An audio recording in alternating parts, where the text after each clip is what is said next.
Mr. Chair, finally, I'll be very quick. Several questions dahil may naghihintay po kanina pa sa isang meeting. I'll be addressing my questions to the DFA, then also to DOE, and possibly if there's still time to Secretary Balisacan to DepDev. Pero mga konting mga tanong lang po ito. Gusto ko pong balikan kanina yung mga confirmatory statements of our good undersecretary from the DFA. Of course, several days ago, we were delighted by the report that Iran has provided assurances to the Philippines about safe, unhindered, and expeditious passage of PH-flagged vessels. So that's confirmed. And then we have this latest development, which you also reported earlier, the 2-week suspension of hostilities or ceasefire. And the announcement of the U.S. is about complete, immediate, and safe opening. That is what is being eyed by the U.S. within this 2-week suspension. But on the part of Iran, you mentioned there are conditions. Can you please tell us again about this? Ano ba ho talaga ang scope ng suspension na ito in relation to the challenge of supply? Because as we know, 95% of our crude oil are sourced from Middle East. So it's very crucial yung tungkol sa pag-supply ng oil, and this is through the passage at Strait Hormuz. So can you tell us again about that, please? Thank you, Mr. Chair, Madam Senator. While we welcome the announcement on the truce, we will still fall back on the original agreement made between the Secretary of Foreign Affairs and the Minister of Foreign Affairs of Iran, because we believe that this is the one that is ready to implement. Yes. Yes, ma'am. So in fact, that is my next point. If this 2-week suspension, we cannot consider as moot and academic already. That's supposed assurance from Iran, given to the country through the DFA, correct? Yes, ma'am. Kailangan nandyan pa rin yan. It still subsists. Yes, ma'am. We will still fall back on the implementation of that agreement as our first line. Because, ma'am, while they have announced, the Iranian government has said that all passage under the 2-week truce will still be subject to their approval. Mm-hmm. And, ma'am, there are 2,000 ships currently waiting in the Persian Gulf area. So it will still be a logistical nightmare to get them organized. Mm-hmm. And get them to pass through the strait, which is a very narrow strait. So but you'd rather rely on that earlier commitment or assurance from Iran. But it's not something that is formal. Can you tell us exactly the scope and content of this assurance? Was this assurance made formally in writing, or was just this course through diplomatic communication? It was through diplomatic communications, ma'am, and it covers 3 very specific points. Mm-hmm. The first is the passage of all Philippine-flagged vessels. Okay. The second is passage of energy sources bound for the Philippines. And the third is for Filipino seafarers. Okay, so that's actually significant enough. Yes, ma'am. The scope of the assurance, although this is merely, kasi sa reports, sa news reports, they're referring to very productive phone conversations. So this diplomatic communication only, nothing. Yes. So it's not really legally. So we're not talking here about a legally binding commitment. And if it's not a legally binding commitment, then it can still be subject to change. An assurance can still be taken back. Ma'am, following the conversation, we have had several communications also with the Iranian government on how to implement it. So we trust that the Iranian government will honor the commitment made, and because of the long friendship and bilateral relations, the strong bilateral relations we have with because them. Of the strong bilateral relations, but of course, given the very volatile nature of the conflict, is there any contingency plan if this assurance is withdrawn or ignored? Ma'am, as of now, any other route that the DFA would be pursuing? all options are open now, but as of now, we are in constant communication with the Iranian government, and we are hopeful that we will soon see this come to fruition. Okay, so there has been no actual realization yet of the assurance. Ma'am, it takes some time because of the logistical arrangements being made, but the logistical arrangements are being made. And we're talking here about how many vessels again, Philippine flag At the vessels? moment, ma'am, 2 vessels. 2 vessels only. Yes, ma'am. Yes, ma'am.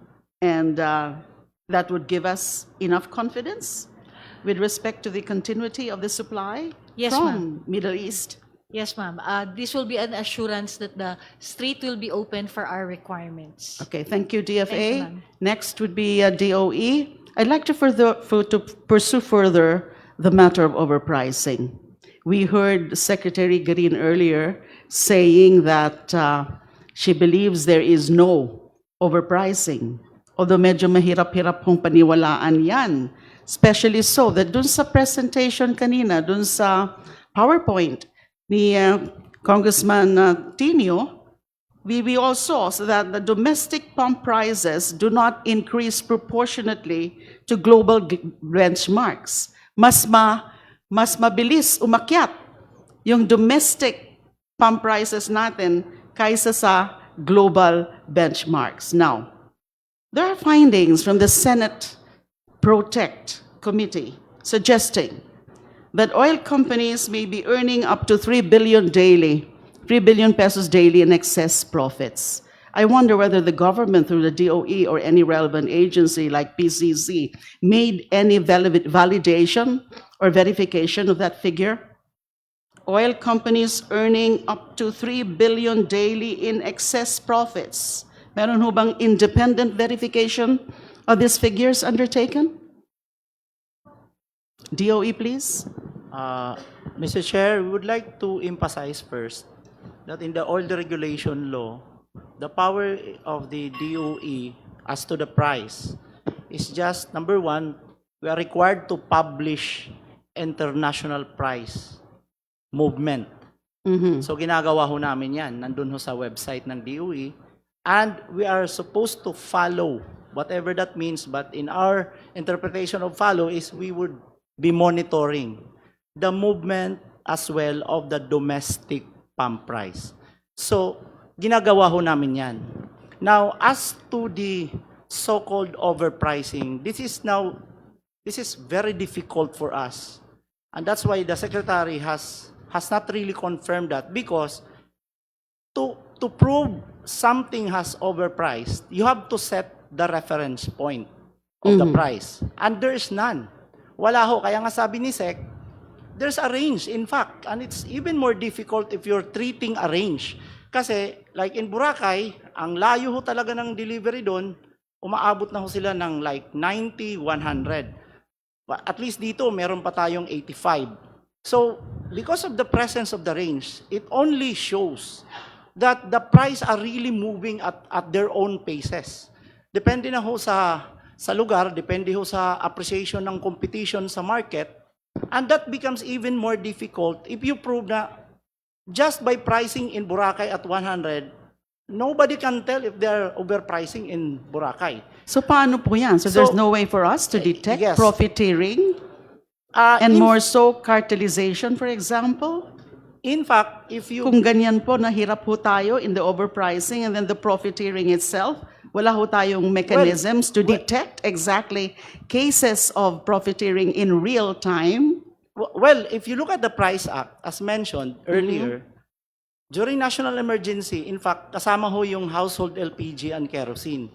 But then, the 10% threshold, ay naka-reference ho din yan dun sa sinasabing before the week of the disaster.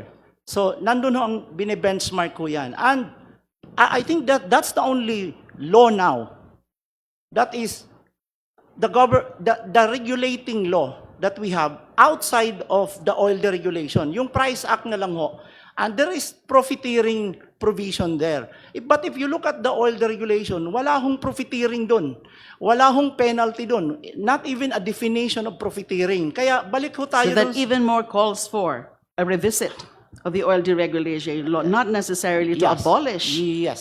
deregulation as a policy, Yes. but only amendments to strengthen mechanisms Yes.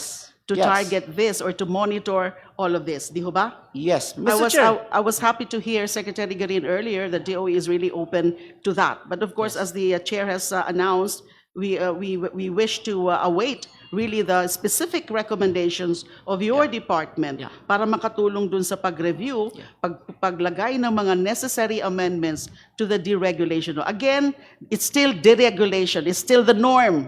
Pero kailangan na talaga na meron tayong mga idagdag dyan na mas meron talagang karapatan ang gobyerno na makialam, lalo na tungkol sa pricing, etc. Di ho ba? Okay, next point. Does the DOE currently have the authority to audit cost structures and determine whether profits are excessive or unjustified? This is still related. So, am I correct in assuming that ganun uli po yung sagot nyo? Wala talaga? Yeah. All right. Now, our oil companies, now just confirmatory, narinig ko na po yung sagot kanina, but just confirmatory, yung sagot po kanina ni Secretary Green. Are oil companies required to disclose first, acquisition cost of inventory, pricing methodology, and profit margins? We, as mentioned earlier by the Secretary, we will enforce that because of this special power. We will enforce that by next week.